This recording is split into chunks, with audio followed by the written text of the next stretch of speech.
ঘুণাক্ষরেও আপনার মনের কথাই তিনজনকে বলবেন না। বললে কিন্তু আপনার নিজের বিপদ আপনি নিজেই ডেকে আনবেন। নমস্কার বন্ধুরা, প্রেরণা বাংলা মোটিভেশন চ্যানেলে সকলের আমন্ত্রণ রইল। আশা করি সকলে ভালো আছেন, সুস্থ আছেন। বন্ধু বান্ধব, কলিগ, পাড়া প্রতিবেশী, আত্মীয় স্বজন, এই এক জীবনে সম্পর্কের নানান বাঁধনে আমরা প্রত্যেকে বেঁধে থাকি। কিন্তু কে আপনার প্রকৃত কাছের মানুষ, এ কথা বোঝা ভীষণ কঠিন। ভুল মানুষকে মনের কথা বলে মনে শুধুমাত্র কষ্টই পেতে হয়, বিপদে পড়তে হয়। আপনি সবসময় এই কথাটি মনে রাখবেন যে সবাই আপনার মনের মানুষ কখনো হয় না। কারণ আমরা এমন এক সমাজে বাস করি যেখানে সৌন্দর্য মাপা হয় গায়ের রং দেখে, শিক্ষা দেখা হয় তার নাম্বার দেখে, আর সম্মান দেওয়া হয় তার কাছে কত টাকা আছে সেটা দেখে। সুতরাং আপনাকে সকলে বুঝবে বা আপনার মূল্য সকলে দেবে। আপনার আত্মীয় স্বজন, পাড়া প্রতিবেশী, বন্ধু বান্ধব বা কলিগ, এদের কাছ থেকে এমন আশা করাটাই তো আপনার অনুচিত। আপনি যদি এরকম আশা করেন তাহলে আপনি কিন্তু দুঃখই পাবেন, কষ্ট পাবেন। প্রথম যাদের আপনি মনের কথা বলবেন না তারা হলো সেই মানুষগুলো যাদের সাথে আপনার সম্পর্ক ক্ষণস্থায়ী। যেমন ধরুন অফিস কলিগ। আপনি যদি অফিসে চাকরি করেন, আপনার অফিসের কলিগকে কখনো আপনি আপনার মনের কথা বলবেন না। এই সম্পর্কগুলো প্রফেশনাল হয়, তাই আপনার সাথে যার প্রফেশনাল সম্পর্ক তার কাছে কিন্তু আপনার ইমোশনের খুব একটা কোনো দাম নেই। সেই জন্য আপনি আপনার মনের কথা তার কাছে ঘুণাক্ষরেও বলবেন না। আপনি আজকে একই অফিসে তার সাথে চাকরি করেন, কিন্তু কালকে আপনি বা আপনার কলিগ হয়তো অন্য কোথাও চাকরি করবে। তখন কিন্তু আপনাদের মধ্যে সম্পর্কের সুতোটা আলগা হয়ে যাবে। কারণ এই সম্পর্কে তো সম্পর্কের কোনো গভীরতাই থাকে না। তাই আপনার কথা সে 10 জনকে বলে দিতেই পারে। আপনি তখন বিপদে পড়ে যেতে পারেন। তাই আপনাকে সাবধানে থাকতে হবে। দ্বিতীয় যাদের কাছে আপনি আপনার মনের কথা হরহর করে বলে দেবেন না তারা হলো আপনার প্রতিবেশী। প্রতিবেশীর কাছে কিন্তু মনের কথা কখনো বলতে নেই। অনেক প্রতিবেশীরই স্বভাব থাকে মিষ্টি মিষ্টি কথা বলে আপনার মনের সমস্ত কথা জেনে নেওয়ার। আর প্রতিবেশীর সাথে সম্পর্ক তো নিত্যদিনের, সকাল থেকে সন্ধে যে কোনো সময় একবার হলেও তাদের সাথে আপনার দেখা হবেই।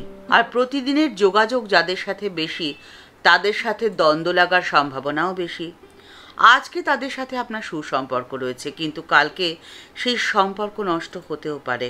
আর সুসম্পর্ক যখন কুসম্পর্কে পরিণত হয়ে যাবে তখন কিন্তু সেই প্রতিবেশী আপনার অস্বস্তির কারণ হয়ে দাঁড়াবে। তাকে যে আপনি আপনার মনের সব কথা বলে বসেছেন, এই বুঝি সবাইকে সে সমস্ত কথা বলে দিল। তাই আপনাকে সাবধানে থাকতে হবে। তৃতীয় যেখানে আপনি আপনার মনের কথা বলবেন না সেটা হলো social media platform. Social media প্ল্যাটফর্মে আমরা প্রত্যেকে কম বেশি যুক্ত। আর এই পাবলিক প্ল্যাটফর্মে আমরা যা মন চায় তাই পোস্ট করে বসি। কি খাচ্ছি, কি পড়ছি, কোথায় যাচ্ছি, কিছুই তো আর গোপন থাকে না। এরই ফাঁকে বেখেয়ালে মনের ব্যথা, বেদনা, অভাব, চাহিদা শেয়ার করে বসি। আর এখানে অভ্যাসই হয়ে ওঠে পরবর্তী সময় মানসিক চাপের কারণ। কারণ আপনার প্রাইভেট কথা যে আর প্রাইভেট থাকে না, পাবলিক হয়ে যায়।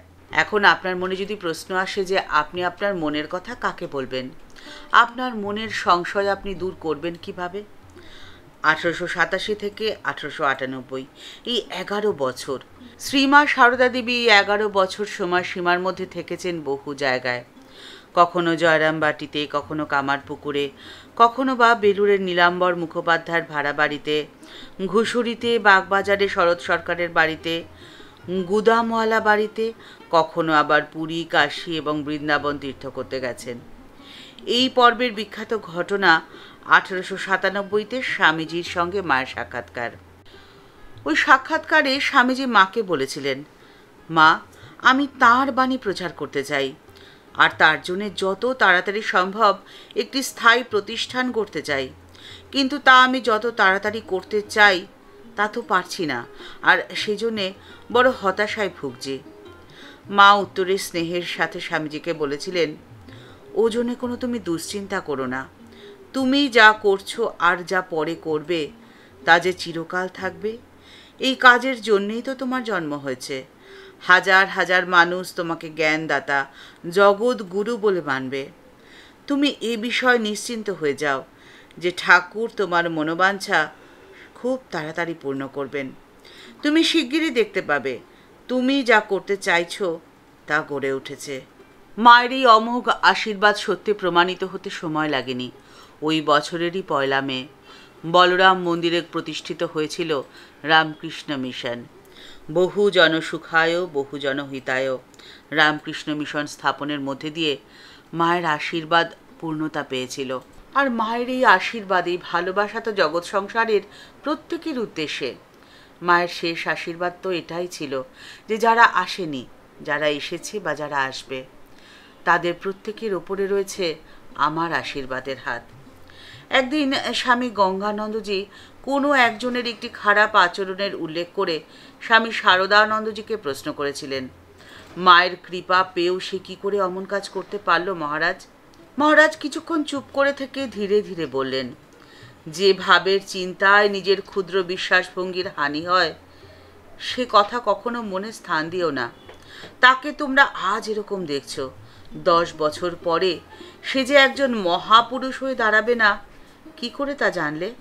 মায়ের মহিমা, মায়ের শক্তি যে কতটুকু তা আমাদের কি সাধ্য যে বুঝি? মা এবং সন্তানের সম্পর্ক সব থেকে নিরাপদ সম্পর্ক, কারণ এই সম্পর্কে ভয়হীনতার জন্ম দেয়। ঠাকুর সেই জন্যেই মাতৃভাবে আরাধনা করেছিলেন।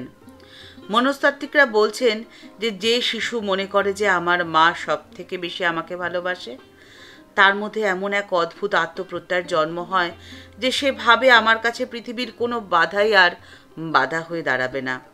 আমি সব কিছু পারবো, আমি জয় করবই, আমাকে জয় করতেই হবে, কারণ আমার মা যে আমার সাথে আছেন।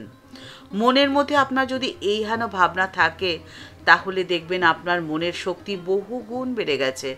আপনার মনের দুর্বলতা কখনো আসবে না, আর তখন আপনার কারোর অবলম্বনেরও প্রয়োজন হবে না। অনেক কিছু না পারা, না থাকার মধ্যে মনের মধ্যে মাত্র একটি ভাবনা, আমার মা আছেন, মা আছেন আর আমি আছি, ভাবনা কি আছে আমার। এই ভাবনাই আপনাকে এতটা শক্তিশালী করে দেবে যে আপনি অসাধ্য সাধন করতে পারবেন। পাড়া প্রতিবেশী, আত্মীয়, বন্ধু কারোর অবলম্বনেরই আপনার আর কোনো প্রয়োজন হবে না। আপনি আপনার মনের সমস্ত কথা মন খুলে বলুন আপনার মায়ের সামনে, জগৎজননী মায়ের সামনে।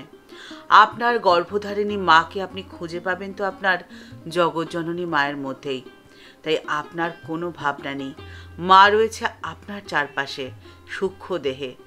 আপনাকে শুধু অনুভূতি দিয়ে তাকে চিনে নিতে হবে, আর তখন বিশ্বজয় করাও আপনার অসাধ্য নয়। ঠাকুরমা ও স্বামীজির চরণে প্রণাম জানিয়ে আজকের পর্ব এখানেই শেষ করছি। দেখা হচ্ছে পরের পর্বে। আজকের পর্বের উপস্থাপনা যদি ভালো লেগে থাকে তাহলে লাইক বাটনটি প্রেস করে দিতে ভুলবেন না, আর আপনার মতামতটি কমেন্টস বক্সের মধ্যে জানালে আমাদের ভালো লাগবে। আপনি যদি এই চ্যানেলে নতুন এসে থাকেন তাহলে চ্যানেলটিকে সাবস্ক্রাইব করে বেল বাটনটা ক্লিক করে অল বাটনটিতে ক্লিক করে দিতে পারেন। তাহলে এই চ্যানেলে ভিডিও আপলোড হওয়ার সাথে সাথে আপনার কাছে নোটিফিকেশনটি চলে যাবে। সবাই ভালো থাকবেন, সুস্থ থাকবেন। দেখা হচ্ছে পরের পর্বে। নমস্কার।